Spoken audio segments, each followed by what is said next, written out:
আজকে আমরা রেওয়া মিল তৈরি করব এবং রেওয়া মিল যাতে খুব সহজেই বুঝতে পারো এজন্য একটু বিস্তারিতভাবে আলোচনা করব। আমি শিক্ষার্থীদের অনুরোধ করব তোমরা অবশ্যই ভিডিওটি মনোযোগ সহকারে দেখবে যাতে তোমরা খুব সহজেই রেওয়া মিল আয়ত্ত করতে পারো।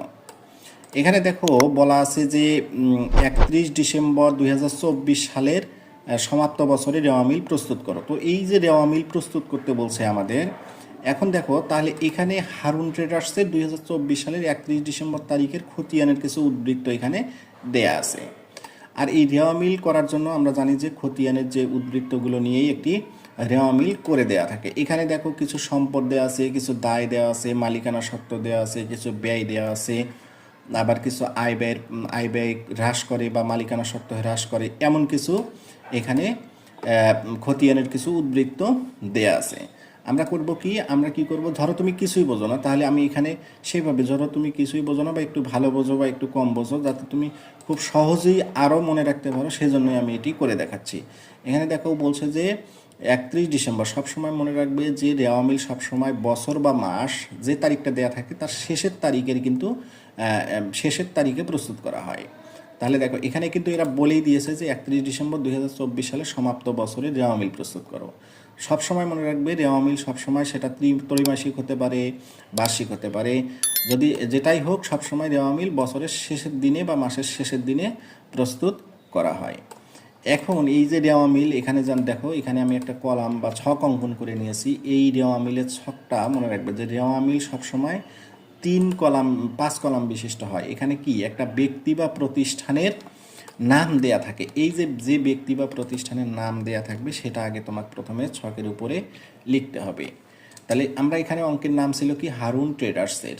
তাহলে হারুন ট্রেডার্সের কি করব আমরা, দেখো হারুন ট্রেডার্সের রেওয়া মিল। তাহলে আমরা এখানে প্রথমেই লিখবো হারুন ট্রেডার্সের, পরে লিখবো রেওয়া মিল।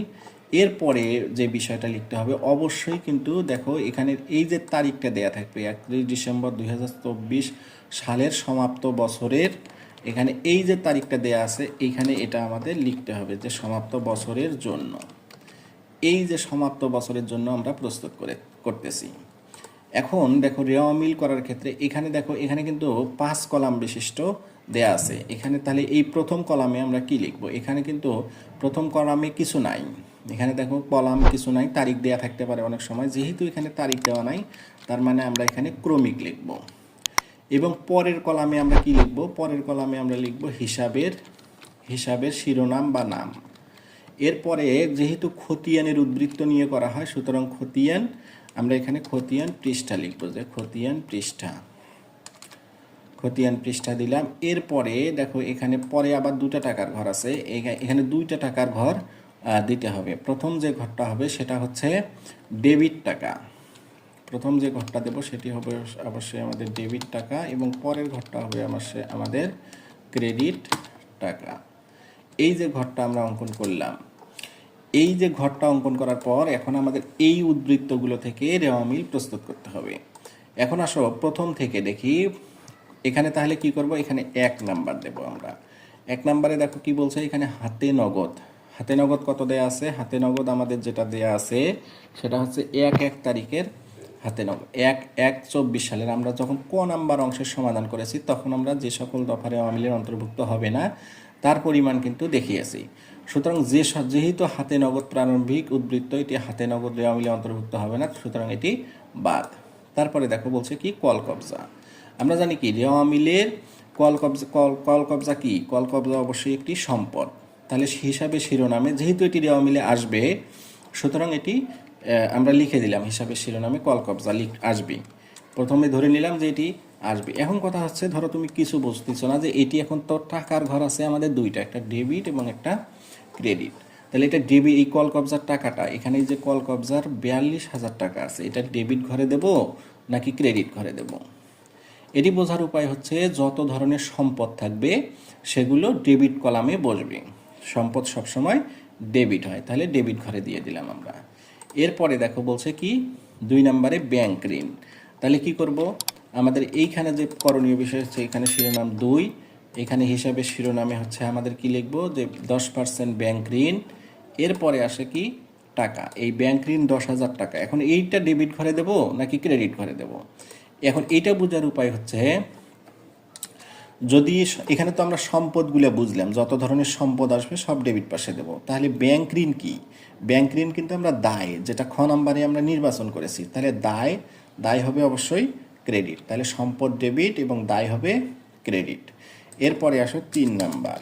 3 নাম্বারে দেখো কি বলছে, বকেয়া ভাড়া। বকেয়া ভাড়া, তাহলে আমরা এখানে শিরোনামের ঘরে লিখব বকেয়া ভাড়া, যেহেতু মিলে আসবে সুতরাং এটি আমরা লিখব বকেয়া ভাড়া। এই বকেয়া ভাড়াকে কি বলা হয়? এই বকেয়া ভাড়া অবশ্যই কি? দায়। তাহলে দায় কোন ঘরে আসবে? দায় অবশ্যই ক্রেডিট হবে, কারণ কি ব্যাংক ঋণও দায় এবং বকেয়া ভাড়া হচ্ছে আমাদের দায়। তাহলে আমরা কি বুঝতেছি? এ যাবৎ পর্যন্ত বুঝতেছি সম্পদ ডেবিট হয়েছে এবং দায় ক্রেডিট হয়েছে। এরপরে কি আসছে দেখো, আসবাবপত্র। তাহলে আসবাবপত্র হচ্ছে আমাদের 4 নাম্বার উদ্বৃত্ত। তাহলে 4 নাম্বারে এখানে লিখে দিলাম যে আসবাবপত্র। আসবাবপত্র কি?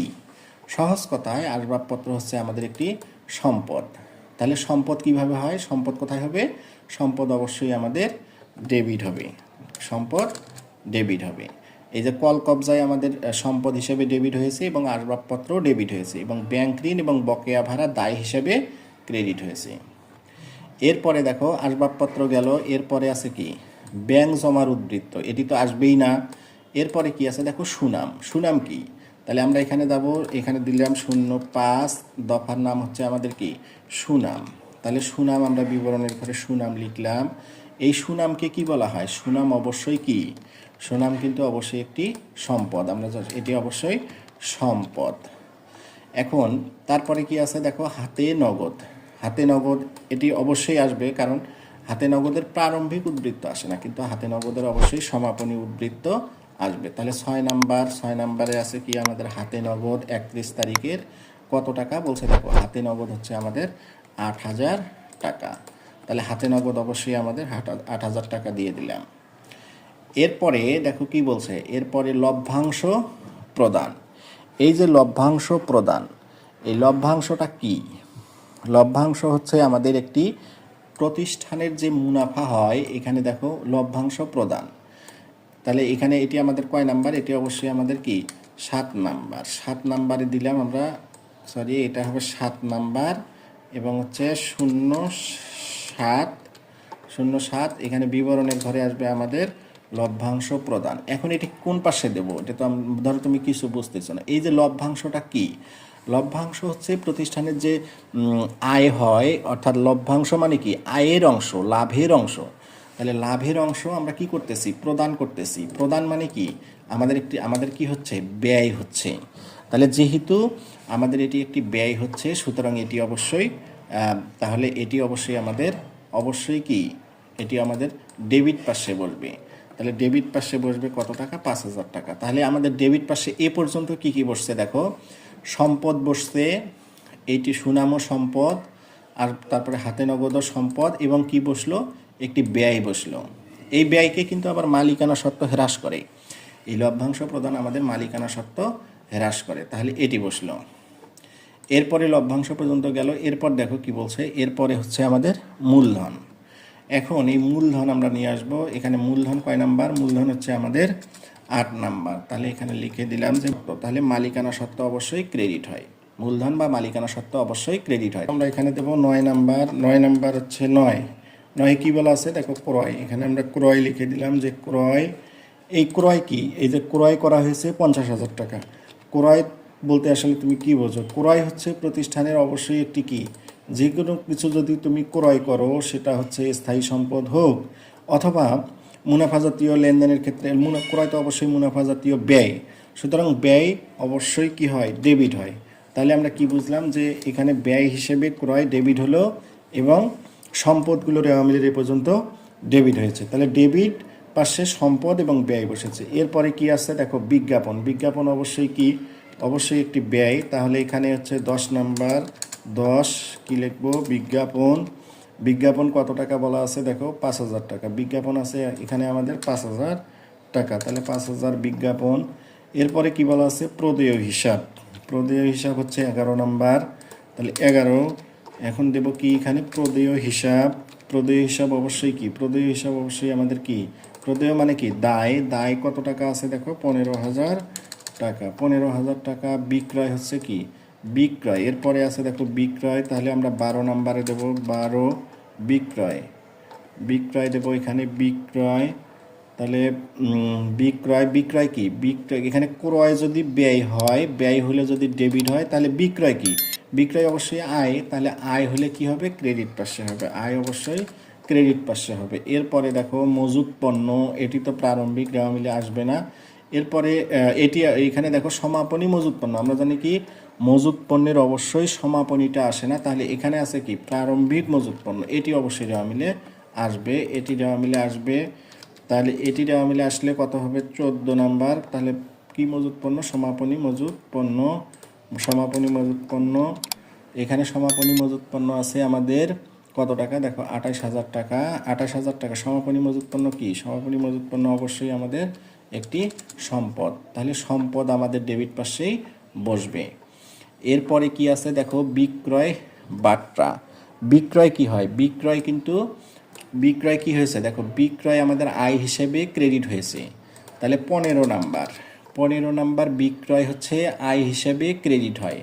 তাহলে যেহেতু বিক্রয় ক্রেডিট হয়, তাহলে বিক্রয়ের ওপর যদি আমরা বাট্টা দেই তাহলে আয়ের পরিমাণ কি হবে, হ্রাস পাবে।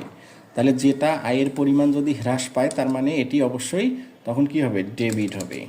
বিক্রয় কি ক্রেডিট, বিক্রয়ের ওপর যদি আমরা বাট্টা দেই, বিক্রয় করলে কি হয়, আয় হয়, এই আয়ের ওপর আমরা 2% বাট্টা দিয়েছি, তাহলে এই আয় আমাদের কমিয়ে গেছে, সুতরাং এটি ডেবিট হয়েছে। এরপরে আসে 16 নাম্বার, 16 নাম্বার কি ব্যাংক জমা, এখানে দেখো ব্যাংক জমা বলা আছে কত তারিখের, 31 তারিখের, 31 তারিখের ব্যাংক জমা অবশ্যই কি, ব্যাংক জমা আমাদের কি সম্পদ, তাহলে 20,000 টাকা হচ্ছে আমাদের সম্পদ, সম্পদ আমাদের 20,000 টাকা হচ্ছে আমাদের সম্পদ।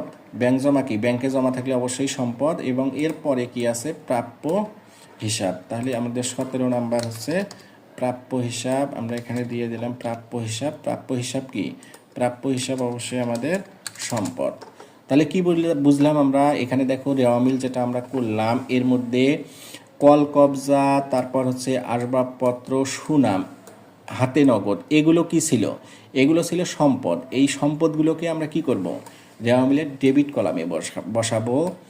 এরপরে দেখো বলছে লভ্যাংশ প্রদান, তাহলে লভ্যাংশ প্রদান আছে, লভ্যাংশ প্রদান হচ্ছে আমাদের আয়ের পরিমাণ হ্রাস করেছে, সুতরাং এটি ব্যয় হিসেবে বা মালিকানা সত্ত্ব হ্রাস হিসেবে ডেবিট পাশে দেওয়া হয়েছে।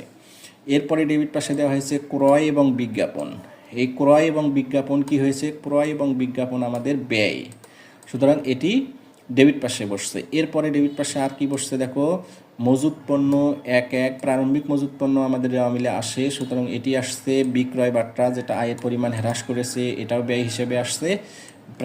ব্যাংক জমার সমাপনীর উদ্বৃত্ত সম্পদ এবং প্রাপ্য হিসাব সম্পদ। তার মানে আমরা বলতে পারি ডেবিট পাশে আমাদের সকল প্রকার ব্যয়, সম্পদ এবং মালিকানা সত্ত্ব হ্রাস করে এই 3 ধরনের লেনদেন এসেছে। এরপর ক্রেডিট পাশে এসেছে আমাদের প্রথমটা হচ্ছে ব্যাংক ঋণ যেটি দায়, বকেয়া ভাড়া এটি হচ্ছে আমাদের দায়, তারপরে মূলধন হচ্ছে মালিকানা সত্ত্ব এটি, তারপর হচ্ছে প্রদেয় হিসাব আমাদের দায় এবং বিক্রয় হচ্ছে আয়। তার মানে ক্রেডিট পাশে এসেছে আমাদের দায়, মালিকানা সত্ত্ব এবং হচ্ছে আয়। তাহলে ক্রেডিট পাশে আমাদের দায়, আয় এবং মালিকানা সত্ত্ব এসেছে, এবং ডেবিট পাশে এসেছে সকল প্রকার সম্পদ, সকল প্রকার ব্যয় এবং মালিকানা সত্ত্ব হ্রাস করে বা ব্যয় আয় হ্রাস করে এমন দফাসমূহ। তো এইটাই ছিল আমাদের আজকের রেওয়ামিল। এর পরবর্তী ভিডিওতে আমি আসছি নতুন কোনো অঙ্কের সমাধান নিয়ে, ততক্ষণ সাথে থাকার জন্য